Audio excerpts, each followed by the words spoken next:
கொடுத்துருக்காங்க. Density of the material கொடுத்துட்டு if the wire is to break under its own வெயிட்னா length of the wire. இப்போது வயரை suspend பண்ணியிருக்கும் போது பார்த்தீங்கன்னா ஆல்மோஸ்ட் அட் த டாப்பில் தான் வந்துட்டு இந்த ஒயர் வந்து பிரேக் ஆகும். பிகாஸ் ஆல்மோஸ்ட் இதோட வெயிட் வந்து அதை பிரேக் பண்ணுது. சப்போஸ் இந்த லெங்த் வந்து எல் அப்படின்னு வச்சுட்டா அப்ராக்சிமேட்டாக அந்த லெங்த் எடுத்துக்கிறோம்.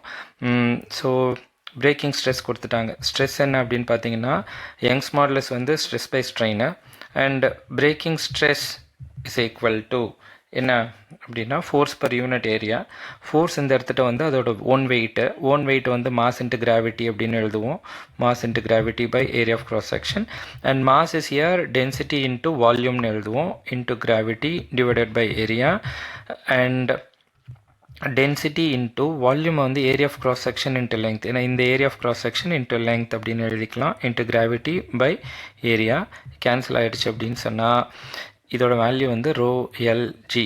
இந்த ரோ எல்ஜி வந்து எக்ஸாக்டாக இது, அதாவது ஸ்ட்ரெஸ் எழுதுகிறோம். Stress is force by area. Force வந்து it is going to break under its own வெயிட்னா இந்த force is nothing but own weight. அந்த ஓன் வெயிட்டை நான் ஃபார்முலா எழுதிட்டே வந்தால் ரோ எல்ஜி கிடைக்கிது.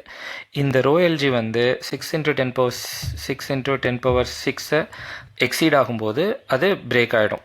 அப்போது அந்த லெங்த் என்னென்னா 6 × 10⁶ divided by density and gravity. Density of the material என்ன 3 × 10⁻³ கொடுத்துருக்காங்க. 3 × 10⁻³ கிராவிட்டிக்கு ஒரு 10. ஸோ இதை கேன்சல் பண்ணோம் அப்படின்னா ஒரு 2.